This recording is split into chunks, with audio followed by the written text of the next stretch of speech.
အားလုံးပဲမင်္ဂလာပါအားလုံးကိုကျွန်တော်ဒီနေ့မျှဝေပေးခြင်းတဲ့အကြောင်းအရာကဒီကျွန်တော်တို့ဆိုအေးစေးမှာပေါ့နော်။ပုံကြီးတွေကဒီဖောင်ဂရုနဲ့ပတ်သက်ပြီးတော့သုံးပြပေးတော့မှာဖြစ်ပါတယ်။ဒီဗီဒီယိုလေးကိုကြည့်ပြီးဆိုလို့ရှိရင်ကျွန်တော်တို့ဒီဖောင်ဂရုထဲမှာပါတဲ့ဂျူလေးတွေကိုဘယ်လိုသုံးရမလဲဆိုတာကိုသိတော့မှာဖြစ်ပါတယ်။ Okay စလိုက်ကြအောင်နော်။ဟိုဒါဆိုလို့ကျွန်တော်ကစာတစ်ခုရိုက်မယ်နော်။ကျွန်တော်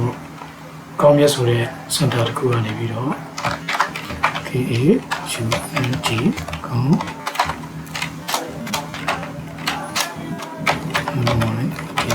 ်းမြတ် shopping center လာပြီ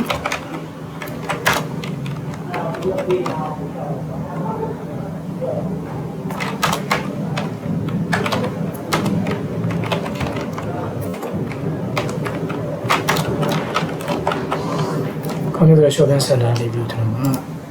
ကျွန်တော်တို့ဘာတွေဝင်လဲစင်းပါနော်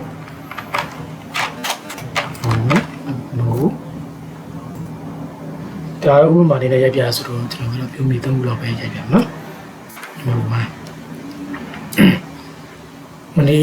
ကရင်ဗီဒီယိုမှာပြောတဲ့အတိုင်းပဲကျွန်တော်တို့ဒီခဏလေးကိုဆွဲချပြီးရိုက်စင်မလို့ပဲねဆွဲချလို့ရပါတယ်နော်ဒီတောင်လေးမှာပေါင်းလက်ခဏလေးပေါ်လာရင်ဆွဲချလိုက်မယ်၃မျိုးလောက်ပဲကျွန်တော်ဝယ်ပြမယ်နော်မဆန်သူကဒီကကျွန်တော် CD တက်လိုချင်တယ်ဆိုလို့ရှိရင်ဒီမှာတစ်ချက်နေလိုက်မယ်ဒါ copy save ဖြစ်တဲ့အတွက်ကြောင့်မလို့ page CD ဆိုတာနေလိုက်မယ်နော်1 2 3ပေါ့နော်မျိုးမျိုးနောက်တစ်ခုကဝယ်မဲ့အမည်တွေပေါ့နော်အနေနဲ့အနေနေဝယ်မဲ့အမည်ပြီးတော့ဝယ်မဲ့ရေးအတွက်ပေါ့နော် quantity ပေါ့နော်QUANTITY quantity ဒါရေးအတွက်ဒီလိုလို့ရှိရင်ကျွန်တော်တို့ကတော့မှတ်ချက်လေးတော့ရေးပြတာIMA ခွေမှတ်ချက်ပေါ့နော်ဒီမှာဝင်မလဲကျွန်တော်ကထောက်တော့မှာကွန်ပျူတာဝင်လိုက်မယ်ကွန်ပျူတာ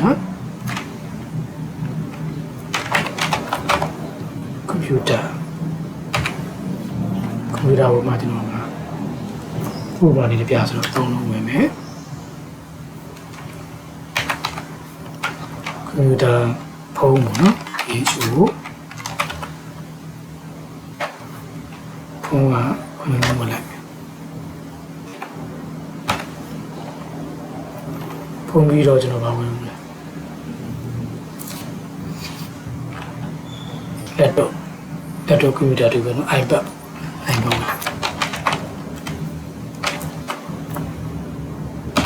ကိုကိုလုံးမာကန်းနေဖြစ်တော့ဆယ်လုံးလာနော်ဒါဆိုလို့ကျွန်တော်ကထုတ်တယ်ပြန်လာတော့ရနော်ကိုပေါင်းလာတယ်ပဲလို့ပြောတာဒါတော့ကျွန်တော်ကဒီဖုန်းကလေးကိုပဲအဓိက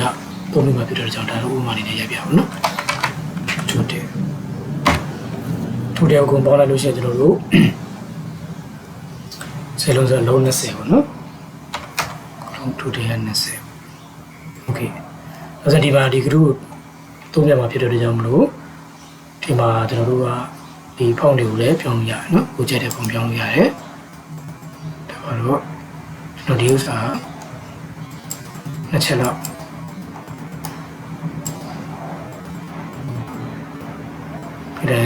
ဒါကာစာလေးပေါ်လာလို့ရှိရင်ကျွန်တော်ဖိဆွဲလိုက်မယ်ပြီးရင်ကျွန်တော်ကဒီဖုန်းလေးပြောင်းလို့ရတယ်နော်ကိုကြိုက်တဲ့ဖုန်း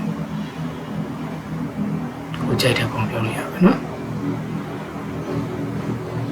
ဒါပဲထားလိုက်မယ်နော်ပြီးရင်ကျွန်တော်တို့ရွေးစားပြောင်းမယ်ဘယ်လောက်ထိထားမလဲ20လောက်ထိထားလိုက်မယ်နော်ဒီမှာတိုက်ရိုက်ပြောင်းလို့ရတယ်နော်ဒီကျွန်တော်တို့ကဒီနံပါတ်တိုင်းမသွားချင်ဘူးဆိုလို့ရှိရင်ဒီမှာကြီးသေးလုပ်လို့ရတယ်နော်ဒါလေးပြရဒါဆိုလို့ရှိရင် greater than 2ဒီအရေးနေလို့ရတယ်နော်ဒါဆိုလို့ရှိရင်ကြီးပါမယ်ဒီအနဲ့ရင်ပေးပါမယ်နော် Okay ဒီကောင်ပဲကျွန်တော်က ဒီရလေးနဲ့ဘိုးထားတယ်နော်ဘိုးထားတယ်မယ်ထပ်ပြီးဆောင်းလိုက်ဘိုးလေးရဆောင်းလေးရတယ်ပြီးရင်ဘိုးကြည့်လို့ရှိရင်ကျွန်တော်တို့ကလည်းပြီးဆော့တော့လည်း control P နဲ့ရတယ်ဆောင်းနေတယ်ဆိုရင် control I ပေါ့နော်ပြီးရင်အဲ့ကောင်မှကျွန်တော်တို့ကအနာလိုက်တားခြင်းတယ်ဆိုလို့ရှိရင် control U ပေါ့အနာလိုက်မှာကျွန်တော်ကဒီမဲ့အနာလိုက်ကိုတခြားနဲ့တားလို့ရရင်တပည့်ဆိုတော့နှစ်လိုင်းနှစ်ခုတားလို့ရတယ်နှစ်ခုတားလိုက်ပါနော်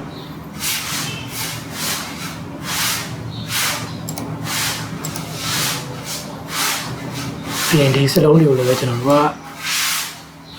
ပြောင်းရင်လည်းပြောင်းရတယ်ပြရအောင်ထားလိုက်စလုံးဖောင်းလို့ပြောင်းလိုက်ပါနော်ပြီးရင်ဒီပေါ်စရာကွက်ကိုလည်းပြောင်းရင်ပြောင်းရပါတယ်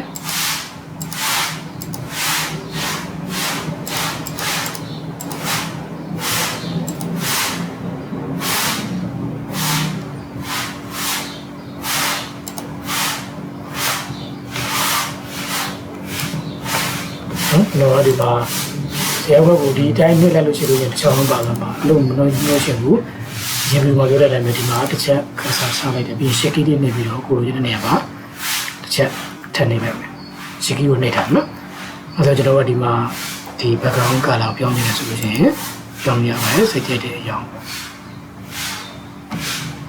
ကျွန်တော်ကလို့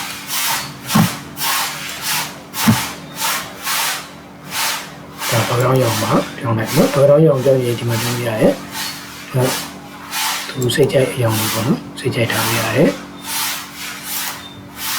ဒါမှမဟုတ်ဘူးသူကဒီ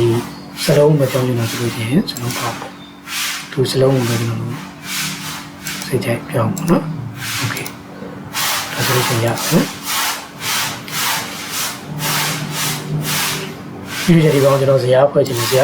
လို့ရှိရင်သူဆွဲချလိုက်လို့တော့ရတယ်။ဒီမှာကျွန်တော်ကစာရီကိုကဖြစ်မှဖြစ်မှုဆွဲချလို့ဒီမှာတစ်ချက်နှိပ်လိုက်မယ်။ချက်နှိပ်လိုက်မယ်ရှစ်ကီးလေးကိုဆက်နှိပ်ပြီးတော့မှကျွန်တော်ကိုလိုချင်တဲ့နေရာမှာနှိပ်လိုက်မယ်နော်။ဒီကိုလိုချင်တဲ့နေရာမှာဆုံးနေတဲ့နေရာမှာချက်နှိပ်လိုက်။ဒါဆိုရင်ကျွန်တော်စက်မှတ်ပြီးသားဖြစ်။စက်မှတ်ပြီးရင်ဘာလို့မကျွန်တော်တို့ဒီတော့ကဘောင်းလေးခတ်လိုက်နော်ဆရာကလုပ်လိုက်ဟောပူလာလုပ်လိုက်ဒါဆိုလို့ရှိရင်တော့ဆရာကဆွဲပြီး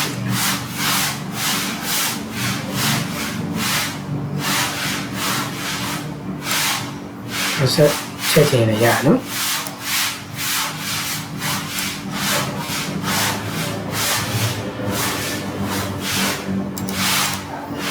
ဒီဟာတွေကိုလည်းကျွန်တော်တို့ကဒါဆိုရင်ဒါတွေသုံးသက်သွားပြီကျွန်တော်ဖောင်ပြောင်းနေသွားပြီဒီဟာတွေလောက်ထသွားပြီပြီးဘိုးတွေလမ်းဆောင်တာတွေအနတိုင်းထားတာတွေပြီးရင်ဇရာဆွဲတာလည်းရသွားပြီပြီးရင်ကျွန်တော်တို့ကဒီမှာပိုးလိုက်နော်ဘောပိုးရင်ဒီလိုလိုက်နော်ဘောတွေလိုလိုက်တယ်ဒီလိုရှိရင်ဒီဟာလေးကိုကျွန်တော်ပြောင်းနေတယ်ပြောင်းနေတယ်ဆိုလို့ရှိရင်ဒီနေရာမှာစလက်မလိုက်တယ်ပြီးအောက်ခံကြောင်းဒီမှာပြောင်းကြည့်မယ်အောက်ခံအနက်ပေါ့နော်အောက်ခံအနက်ဒီမှာဆိုစလုံးပုံမလာလို့ရှိရင်ကျွန်တော်ကစလုံးကိုဘာရင်ပြောင်းမလဲဒီအောင်ဆိုလို့ရှိရင်ပုံလိုက်တယ်ပေါ့နော်အဲ့ဒါကျွန်တော်ဒါစလုံးပြောင်းပါပုံကွန်ပျူတာကိုကျွန်တော်ရောင်းပြီးခိုးလိုက် sorry သူကကွန်ပျူတာကိုမပေါ်တဲ့ကြောင့်မဟုတ်ကွန်ပျူတာနေရာမှာတစ်ချက်လာကာစာမကြရင်နှစ်ချက်သုံးချက်လောက်တစ်ချက်နှစ်ချက်နေလေနော်အဲ့ဒါကျွန်တော်ကဒီခွက်ကိုပြောင်းပြီးဒါစလုံးပြောင်းသွားပြီနော်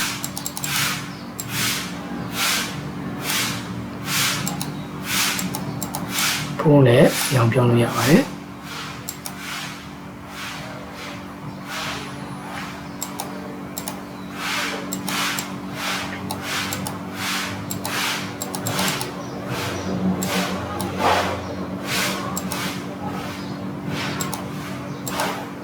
ဒါလည်းရောင်တစ်မျိုးစီပေါ့နော်အပြာကြီးထက်လာ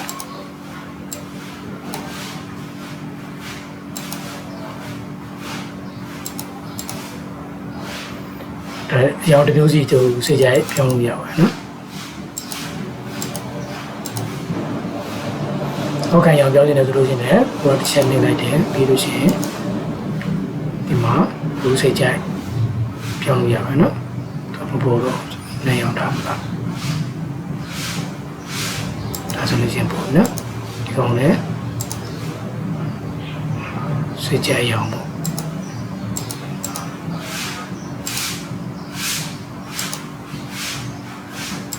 ကြအောင်ပေါ့နော်ဒီလိုလေးတွေကျွန်တော်တို့ပြောင်းခြင်းဒီဥစ္စာကိုလည်းကျွန်တော်ကထပ်ပြီးတော့ပြောင်းခြင်းဆိုရင်ဇရာခွက်တွေကိုကိုယ်စိတ်ကြိုက်အရောင်တွေချင်လို့ရပါတယ်နော်ဒီဥစ္စာကိုကျွန်တော်ဖြတ်ပလိုက်မယ်မလိုဘူးတော့delete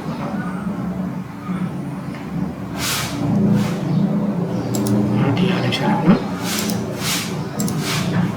okay ဒါဆိုလို့ရှိရင်ကိုလိုချင်တဲ့ဟိုဇရာပုံစံလေးပေါ့နော်ဒါတော့ကျွန်တော်ဥပမာဆွဲပြတာဖြစ်ပါတယ် okay ဒါဆိုလို့ရှိရင်ကျွန်တော်ဒီဖောင်ကလေးကိုကျွမ်းကျင်ကျွန်တော်သုံးသပ်မယ်လို့ထင်ပါတယ်ဒီမှာဖောင်ပြောင်းနေလို့ရတယ်ဖောင်ဆိုင်ပြောင်းလို့ရတယ်ဒီမှာဒီမှာမပြောင်းချင်ဘူးဆိုလို့ရှိရင်ဒီမှာပြောင်းလို့ရတယ်နော်ဒါဆိုလို့ရှိရင်ကြီးမယ်ဒါဆိုလို့ရှိရင်ပြေးသွားမယ်ဒါဆိုလို့ရှိရင်ပို့လို့ရမယ်ဒါဆိုလို့ရှိရင်ကနန်းပေါ်ဆောင်လို့ရမယ်ပြီးရင်ဒါကိုအနာလိုင်းကမယ်အနာလိုင်းတားတဲ့နေရာမှာကျွန်တော်တို့ကအနာလိုင်းလိုင်းနဲ့တက်လို့ရတယ်တပည့်ပေါ့နော်အခုတားလို့ရတယ်နောက်တစ်ခုကဒီမှာကျွန်တော်ဇရာခွက်ဆွဲမယ်ဇရာခွက်တွေပို့လို့ရင်းပုံစံလေးဆွဲလို့ရပါနော်ဇလက်မှတ်တာလို့ကျွန်တော်ပြောတဲ့အတိုင်းပဲရှစ်ကလေးကိုဖိပြီးတော့ပို့လို့ရင်းတဲ့နေရာမှာချပြီးတော့နေလိုက်ရင်ဒါဇရာဆွဲပြီးသားဖြစ်မယ်ဇလက်မှတ်ပေါ့နော်ဇလက်မှတ်ပြီးမှကျွန်တော်တို့ကပို့လို့ရင်းတဲ့